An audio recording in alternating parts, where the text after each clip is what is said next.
Alright the Reds, it is Talking Reds, and we've got one of the original lineups today. Me, Gareth Roberts, him, Craig Hannan. We are interested in your feedback at all times, so do let us know who you would like to see on Talking Reds. Be it one of the Anfield Wrap crew, or someone dead famous, or someone random as fuck. We'll try and get them for you. Yeah, if you want Craig, say you want Craig. You know, whatever you want. We listen to our subscribers and the people who've helped us get where we are.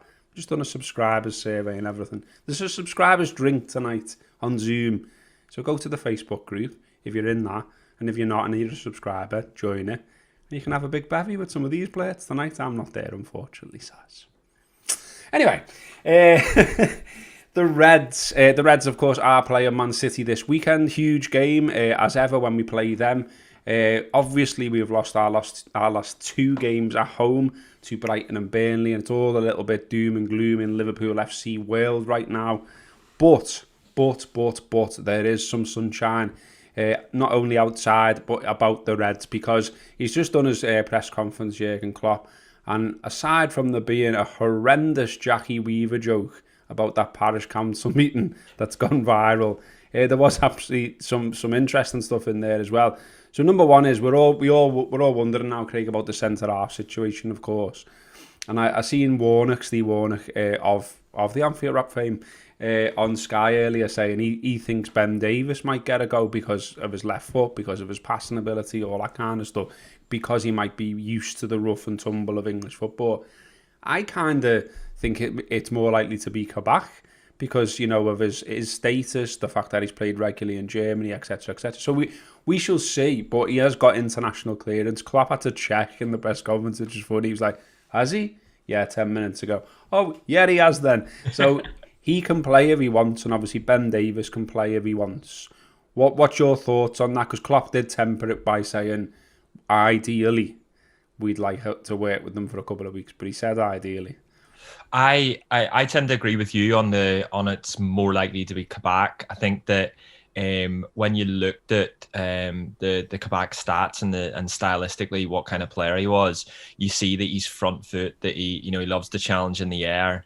He's decent pace, but I think, and he plays on the right hand side, and I think having that with a Jordan Henderson, for instance, or a Fabinho in there, I think works much better than throwing Davis in at that left side centre back and then one of the other two in there. I think the thing I'd love to see a Fabinho in as a six, because I think that would just it would help us so much in terms of the fullbacks first and foremost, and a centre midfield player that they have this confidence in, to be able to bomb forward, to be able to do what we've seen them do over the past few years, and I think Jordan Henderson's done fairly well at centre back as well, so I'm fairly comfortable with him being there. I just think Fabinho in there, it would release Thiago as well, for instance, so Thiago wouldn't have to worry about this like getting back so much. He can concentrate on doing what he's doing in terms of dictating the game and picking those passes and getting more vertical passes rather than passes that are going out wide, like we saw in the last game against Brighton, and like we've seen at times when Liverpool have been at their most frustrating. I think Fabinho would just sort of release a lot of the quality within the rest of the side. So yeah, I'm on that side. It's just whether sort of Kabak's up to speed in that regard. We know Klopp likes to hold on to players for a while before he throws them straight in.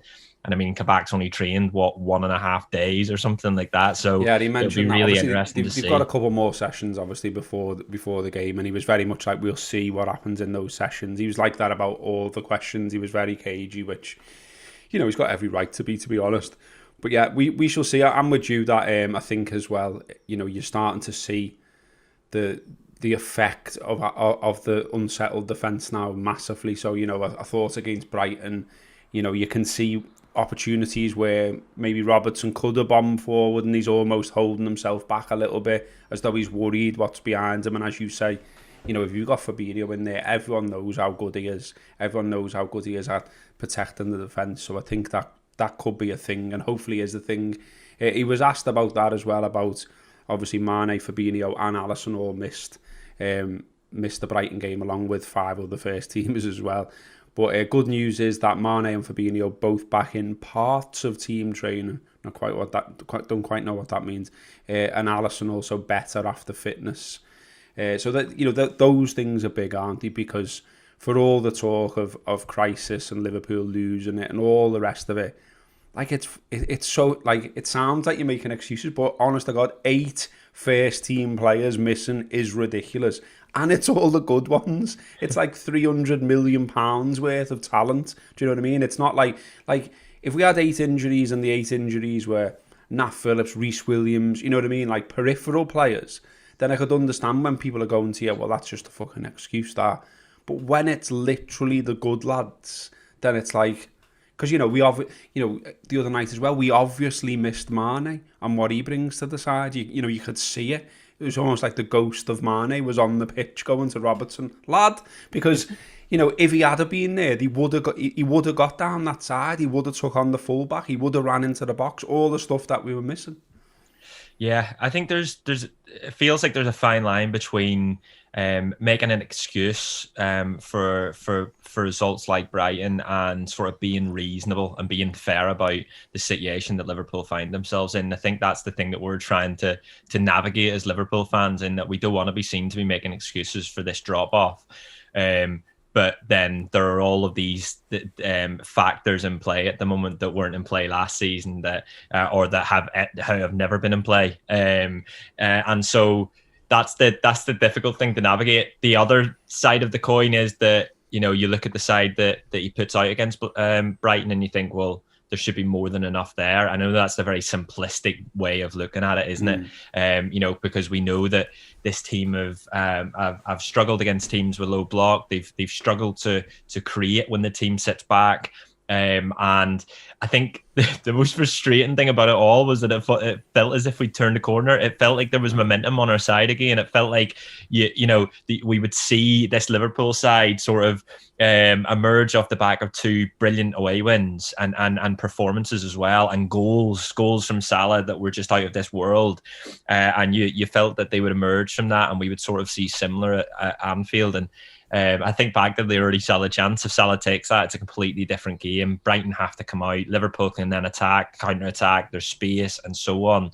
But it wasn't to be. And I think it feels like a little bit of that momentum and rhythm's been killed now. And it's like, okay, we have to start again. So we have to start again with the home record, and it's against Man City. We have to start again with the fact that we've dropped another 3 points and let United sort of get another 3 on us, and City get further ahead, and so on and so on. And that's the frustration about all of this. But what better way to sort of kickstart the beginning and sort of put those 2 defeats in the past as 3 points against Manchester City.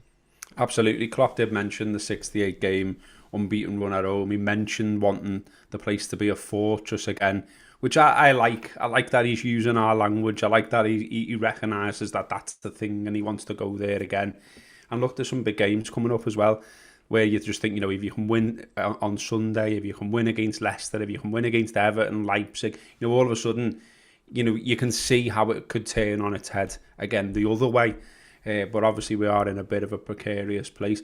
I wanted to ask you about Man City because obviously viewers will be shocked to learn that there is 14 years difference between me and you. But there is.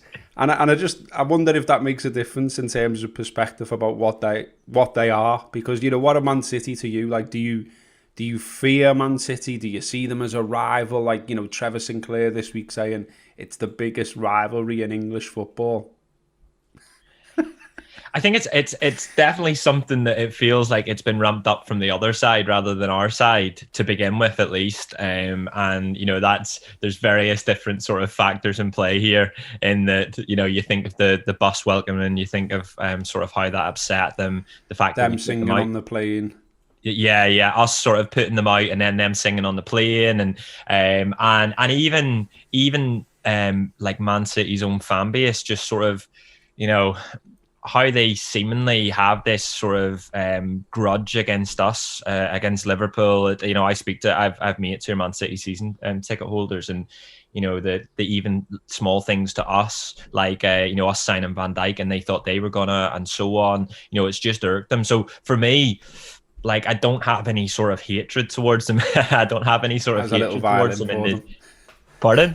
That was just me playing a little violin for them there. Yeah. So I don't have any sort of, like, I don't hate them. I don't feel the same after a poor result against Everton or Man United. I don't have that like same sort of. I also don't have that same anxiety like that. The Manchester United game a couple of weeks ago in the league is the most anxious I've been about a football match in so long. But I won't feel like that against Manchester City on Sunday. And I know different results haven't gone our way since then and so on. And it's a different sort of situation that we find ourselves in. But there isn't, it's just not there. It's just not what they're trying to make it be. Similar to the Chelsea thing, it just feels a bit like that. It feels a bit Klopp, Guardiola at the moment, a bit Benitez, Mourinho. And it'll probably continue now until Guardiola leaves and probably Klopp leaves, and then it becomes a sort of new generation. Look, all it needs is for a Man United to sort of come out of the fire and sort of not have Ole Gunnar Solskjaer as their manager first and foremost, but do something meaningful as a football club for the first time in years, and suddenly it's back to being Man United and Liverpool. Yeah, totally. There's some weird dynamics about this fixture in that, obviously City haven't won in the league at Anfield since 2003, when Nicolas Anelka scored 2 goals, Barros scored for us, and Houllier was the manager for us, and Keegan was the manager for them. That's weird in itself.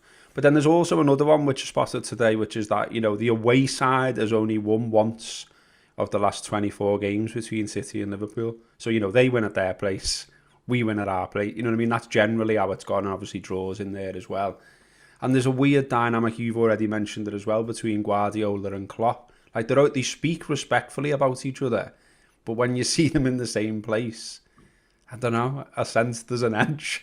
Do you know what I mean? Was you with us on that? There was one of the pre-season tours we did or something like that, where he was dead weird in the press conference and Klopp buzzed off him. Yes, that's right. That's right, yeah. It was just... Klopp came in early, didn't he? Yeah.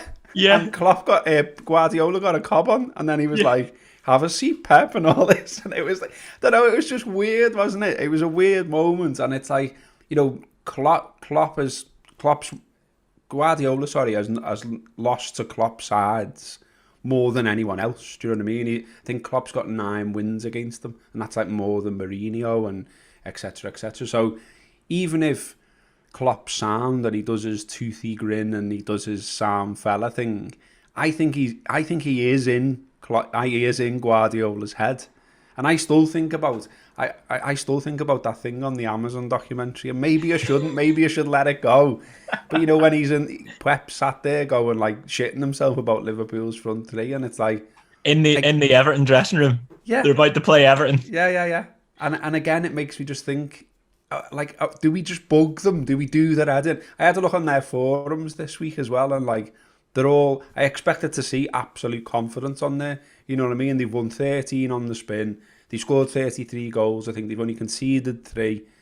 And yet, they're going on about an Anfield hoodoo, and they're going on about lucky scousers, and they're going on about VAR and all this. And it made me feel a lot better. Do you know what I mean? Because I was like, you boys should be absolutely, on top of the world. And for some reason, over this fixture, they're not. Yeah, I'm really interested to see how they... how they approach this, because we've seen Guardiola approach this fixture in different ways throughout the season. I think he was burnt by the 3-0 in the Champions League, and that's changed his thinking since then. There's obviously the 0-0, where he plays much more defensively. He sits in, he frustrates Liverpool because he knows that at that stage and probably at the moment as well, that was the most effective way to play them. And they were really unlucky as well, because Mahrez misses the penalty right at the end. And then suddenly that felt like a bit of a win for Liverpool coming out of the ground. I was like, fucking hell, thank God.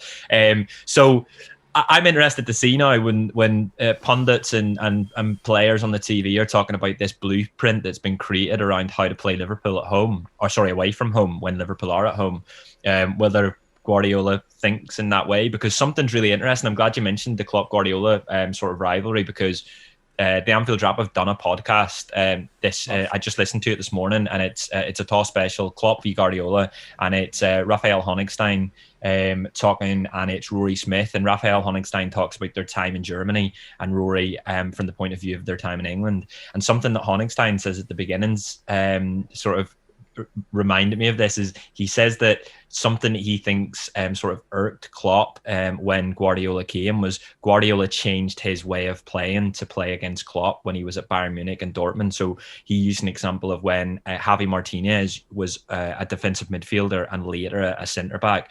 And in a game against Dortmund, he named Javi Martinez as a centre midfielder, but played him as an attacking midfielder. And the whole point of that was that Bayern Munich went long. Javi Martinez won the headers or the second balls. And essentially Guardiola turned the Bayern Munich team into, for one game, a long ball team to beat the press. And it's a tactical sort of, masterclass in one sense, but also Klopp sort of saw it as, well, he's changed his complete style there just to play us. And I think we've seen that. I think we saw that in the game that I mentioned. And so I'm interested to see if he does that again because I think he probably will have some sort of trick up his sleeve where he knows that if he approaches it in the same way that West Ham tried to, or even Spurs, we have the ability to pick them off, especially with Mane and players like that back. But if he sort of takes a punt and does a bit of a United, does a bit of a Brighton or even a Burnley, but to a much sort of, with much better players, basically, I think he might think that he'll be able to get some. So yeah, we'll put a clip from that tour special at the end of this, just so you can see a little bit about it, but it's so interesting. Boss, yeah, all that is on Tour Player, which is our subscription service. If you're not had to go with that already, download the app, get some free tokens, and get stuck in to some of our content there that you may not have seen. It's interesting as well, isn't it, City, in terms of, you think about how good they've been, what they've achieved. It doesn't matter about the model of the club and whether you agree about that. We're not getting into that. We're talking about how they play football. And they won't have Aguero.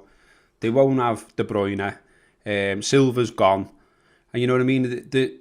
I'm not knocking them for 1 second because, look where they are in the league, look at the run they've been on. But they are different now, aren't they? Do you know what I mean? Like, I've watched a couple of their games this season where I've thought, yeah, you've won, but you've toiled a bit to win there. Do you know what I mean? Like, they struggled to get past Sheffield United, I thought, in that game and things like that. And they're not absolutely blowing sides away like they were. I'm not saying it's not sustainable, but it's definitely different now.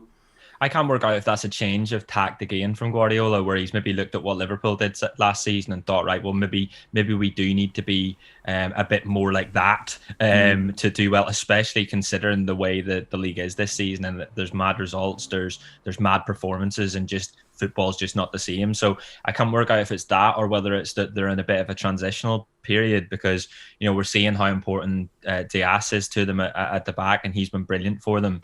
Obviously they've got Laporte knocking around, and I think he's back now, isn't he? But Stones has been doing well for them. But then you look further forward, and players like Ferran Torres and Phil Foden especially, they look like they're going to be belters, and they look as if Foden just looks like he's going to be a world-class footballer, doesn't he? And he looks as if he's sort of ready to take the most mank fella ever, though. Yeah, he's an annoying little prick, isn't he? But like watching him, you just can sort of see that this is now where he kicks on and becomes like a permanent fixture in their side. And I just think it's mad that they don't sign strikers. Like, he signed so many fullbacks and he hasn't signed, obviously, Ferran Torres, but that's not like a number 9 sort of striker. They continue to lean on Aguero, and then Aguero's constantly injured. So I think that's the one thing that I'm looking at on Sunday. It'll also be interesting, Raheem Sterling come to Anfield and not having to worry about the crowd getting on his back, because that's something we've seen affect them. So whether that plays into their favour as well. I think it's going to be a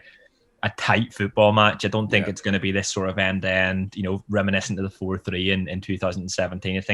I think City are going to try and keep it tight and then try and hurt us at the end, but also they don't have to take any risks and they don't have to hurt us. So it's up to Liverpool. I think the onus is on Liverpool to make this a football match and break City down, and then City will have to come out at us. But there's a bit of pressure on here for Liverpool, because if City were to win, 10 points, 100%, the title's over, and suddenly it's I think Carragher said in midweek that he thinks Liverpool would, shake your hand for top four and say, right, yeah, top four in a Champions League run. And I think, if they aren't able to win on Sunday, that might just be the case. Yeah, I mean, there's only so much you can bang drums, isn't there, and say, no, we've still got a chance. And, it does feel like we've got to get something out of this game. It's interesting as well that it is a situation where, it would obviously suit us a lot more to win. And again, you wonder how that feeds into Guardiola, knowing that a point is absolutely fine for them. I kind of feel like in the other game with them this season that happened. Do you know what I mean? Like they both sort of shook on a point in the middle of the second half because no one really went for it. Do you know what I mean? And it was just sort of, it's quite cagey. The pace of the game slowed down a lot. And I do think as well, you've already mentioned it, that the fans is massive. And I was thinking about this, like, it's funny the way the fans is a beef thing between us and them. Like, they hate that we go on about our atmosphere. They hate that we go on about how good the Kop can be and the influence of it. As you said, they're obviously still fuming about a couple of plasters there that they had to put on the bus. And so it is a loss, though. It is something that's missing. I'm not saying, like, I keep saying, I fucking hate banter me, and I keep saying, oh, the Scousers are saying they're the only ones who's missing the fans. No, we're not saying that. But we're fucking missing the fans, though. We're not saying more or less or any bad weirdos. We're just saying we're missing the fans, because you think about where we are now, Craig, in this situation, and you think, in normal circumstances, what would happen? And we know what would happen. We'd be down there early. The streets would be packed. We'd welcome the bus. We'd be in the Kop early. We'd bring the flags and the banners. We'd remind City that we're the champions here. Do you know what I mean? And the place would be a cauldron. It'd be bubbling. And that gets your adrenaline up. That gets your blood up. That's why, Robertson that time chased down about 7 different City fans. Well, that'd be good, wouldn't it? City players trying to win possession, because he was spurred on by the yes, and that's just gone, and they're just playing in this static, almost medicinal fucking surroundings. Like it's definitely taken something away from Liverpool, hasn't it? Yeah, definitely. I mean, that game that you mentioned there with Robertson chasing them down in 2017, that's one of the best atmospheres I've ever experienced in a home game. It was just like, it was feral when it needed to be. It was just celebratory. It had the nerves at the end, obviously, but it had the payoff at the end when we get the 3 points. And I think we obviously missed them. And I mean, shock horror to opposition fans whenever we're talking on a Liverpool FC podcast or YouTube channel about something, and we're being biased, and we're talking about ourselves as being different to everyone else and so on, and they might not agree. Shock horror, obviously. I wouldn't waste a moment watching any of their shite, but what I would say is, like, it feels like at Man City there's a culture that's developed, not just within the fan base. I think it's the club as well. Like, the club, it annoys the club that Liverpool can win one league title and it's their first in 30 years or whatever, and yet the story is completely about them.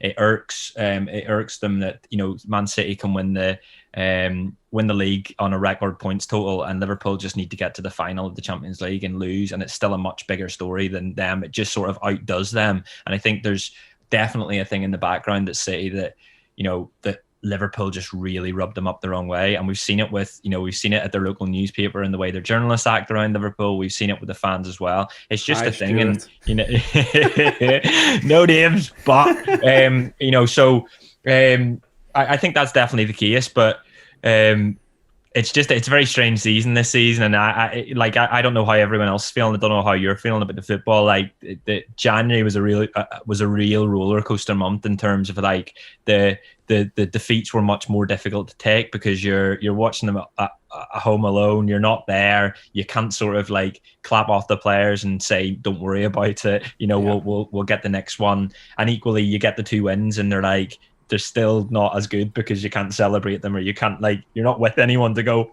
fucking, did you see that goal? Yeah. Fucking Mo Salah scored against West Ham. So it's a difficult thing. So I still can't work out how I'm feeling ahead of Sunday. Like, I'm not nervous at all yet, and maybe that's just because we're we're a bit far behind now, that realistically it's going to take a bit of a miracle.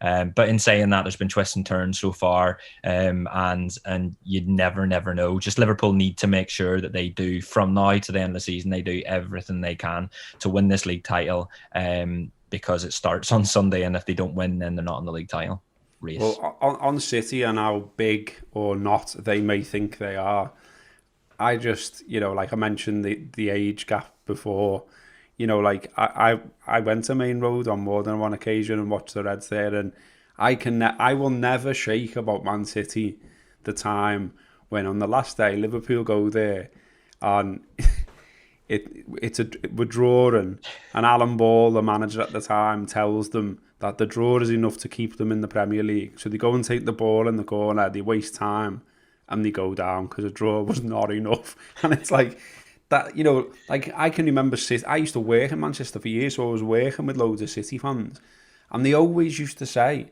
they'd be talking amongst themselves, and obviously I would hear it, and they would always say, "Oh, typical City, that."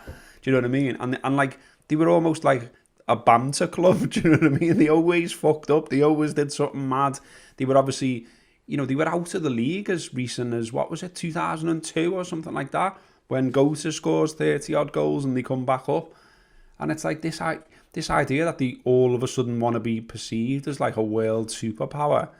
It takes time, that, lads. Do you know what I mean? You can't just demand that you're seen in that way. People don't see you that way, and it's going to take you some more years and some more winning to do it. And you've got to do it in Europe as well. But also, like, their fans don't act like it as well, and maybe that's just because they all have like the that psyche of a team that are always going to let you down, that they almost don't know how to act like a big club, in how they sort of, like, just some of the songs they sing about Liverpool and like the Kiev thing, even when we the next season we win the European Cup, and it's like, just, I mean, I will say that one of the most fun,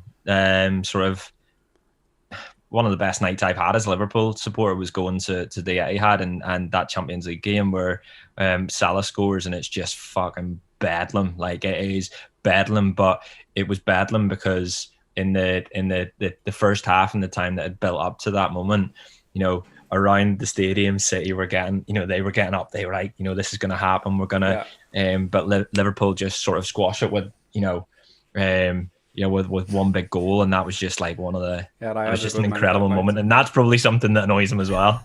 Yeah, and I was right on the divide with the Liverpool and City fans. Of course you were. I had a wonderful time pointing out that some fella should maybe visit the dentist at some point. Had you taken yourself to the divide? Did you got in, saw you had a nice seat and thought, not for me, that, straight to the divide? No, I was there. It was where my seat was, but some fella, I literally got there. I'm looking, like when you first get in, you're looking around, you're talking to your mate. Someone literally there, the City fan there, starts going like, oh, you've actually bought a ticket this time, have you, and all this? And I was like, how is this how it's going to be, is it? Yeah. And so then all the way through, and then obviously like it's us that get through. And when you've had beef with someone over the divide and it's you that ends up winning, it's fucking brilliant. You're just like, yes! And this fella can't do nothing back. He went, you won't win it anyway, or whatever, you know what I mean? Like, really childish. I miss all that. Yeah. Oh my God. Yeah. That the chat. It does become very childish. You think about like how mad it is that for 90 minutes you can, like, you and a fella are like acting like you're in a playground, ridiculous to each other. You're both grown men. You have like jobs and children and that. Is it mine? Someone's internet went down. It might be mine. It is mine. Shit. So I was just doing the when you get people going. I'll see you outside, like a 55,000 crowd or 60, you know what I mean? And I'll see you outside. You probably won't, mate. You probably won't. Likelihood is you're not going to. Were we at a game, or who was it was with us for like one of the fans had like gone like as if they were going to hang them up? Yeah. He kept pointing at me, giving me loads, and then he went. And I was like, "You're gonna hang me? You've got gallows with you in your jeans there. Fucking go ahead, lad. Pop up gallows." I had a fan at Stoke as well once, on the divide. Wave, the chestnut of wave and money at Scousers to say like we're skinned, we're tramps, whatever you want. not only was this fella dressed terribly with the worst pair of jeans I've ever seen in my life, he was waving a fiver at me. And I was like, a fiver? Is that what you paid for them jeans, lads? What? Do you know what I mean? What you mint? Does that mean you minted in Stoke? Does it a fiver? Do you know what I mean? A fiver? It's meant to be, if you're going to do it, it's meant to be a wad, lads. Do you know what I mean? Not a flim. Anyway, we've gone off on a mad tangent there, haven't we? I think that'll do us for Talking Reds. I've got to walk to town and film myself now for some new mad thing we're trying to do. So that'll be good. But as Craig has promised you, there is a clip on the end of this from the Guardiola Klopp special. So stay tuned for that one. And if you're into it, as we say, download the app, check out the website. Also as well this weekend when the big game is on, if you've had enough of the way, you know, Sky, BT, all the rest of them talk about the Reds, then feel free to tune into Hot Mic, where you will find a couple of Anfield rappers talking about the game, providing an alternative commentary. Getting lots of good feedback on that, because I think a lot of people are sick of the likes of Martin Tyler and things like this, and this is more like, you know, like it'll be Neil, I presume, is doing it with John, maybe, I'm not sure, but yeah, Neil will commentate on the actual game in a sort of normal fashion, but then we'll obviously go absolutely fucking ape shit when things go against us. He'll love it when we score. Do you know what I mean? There's been loads of boss little moments on Hot Mic, so get on that this weekend as well if you can't be arsed with the mainstream commentary. That's enough plugs, isn't it, I think? What was just before we go, what was the thing that Neil said on Hot Mic where I think he said it just before Bobby Firmino scored against Spurs? He said he'd give a kidney for a goal, and then Bobby Firmino later scored the winner, and then Ben Johnno's going, what about that kidney, lad? we still get people tweeting us being like, has he given his kidney yet? Yeah, that's where it's gone wrong. You know, you promised a kidney, you haven't given the kidney, and that's why results are dropping off, Neil, fuck's sake. Over-promise, under-delivered on the kidney front. If you all want to tweet Neil and remind him that he needs to be doing something with that kidney, then you know, feel free. Knox Harrington there on Twitter. Right, well, that'll do. I think that's been good. We've tried to keep it upbeat because lots of people are feeling a bit shit about it all at the moment. We can do this, though. We've got some players back. We are the Reds. We are at Anfield. City normally shit the bed there. Let's hope they do again. Up the Reds. I don't think that they've ever been close, and this is really counterintuitive to kind of the dominant narrative that like a media will try and create. They're not close, so they're not mates, but I don't think they dislike each other. So there are managers who dislike Klopp, and there are managers who dislike Guardiola, but I don't think either of them has any sort of latent hostility towards the other one. I think it's kind of a relationship of like respect and kind of not affection, but something more than whatever's between like tolerance and affection. Like there is a kind of mutual appreciation for each other to an extent. They're not friends, and that's really hard for the media to deal with.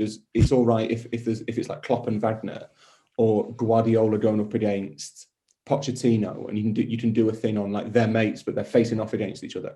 Or it's brilliant if it's like Klopp and Mourinho, and one of them, I mean, I don't think Klopp dislikes Mourinho, but I'm not sure Mourinho particularly likes Klopp, or Mourinho and Benitez. You know, These two people don't like each other. It's going to be a war, and that's brilliant because it's a nice simple narrative. It's really hard for the media to like gin up conflict on these two men are not close but don't dislike each other. That's not catchy. and so you'll get little bits where there's kind of, you know, Guardiola starting a war of words, or Klopp criticizing Guardiola, and I don't think any of that ever happens because they both think the other one's quite good at their jobs. The second aspect is I think that when Liverpool became a threat, there became some institutional hostility from Manchester City to Liverpool that has grown over the last, I guess, 4 or 5 years. There's a clue in why that might exist in the story of the alleged, I think we probably have to say alleged hacking that they settled for in 2013 or something, which I think was poor behaviour from Liverpool. It was wrong, and it's not really defensible, and it gives you an idea as to why Man City might have had some hostility towards Liverpool that's completely legitimate and totally justified. But I think it was interesting how little that seemed to faze Man City when there was a massive gap between the two teams. Yeah. On the flip side, Man City are slightly they're slightly kind of outside that they're on the outside of the big six cartel that operates in the Premier League and outside the cartel that operates sort of over in the ECA, the European Clubs Association, in the corridors of power at UEFA. There's still an outsider element to City that doesn't apply to Liverpool. And I think for a long time, certainly until 2019, within City, they were a bit like, well, hang on, why is this club that hasn't won a title for 28 years so important when we keep winning titles? And that in itself, I think, is a really interesting dynamic.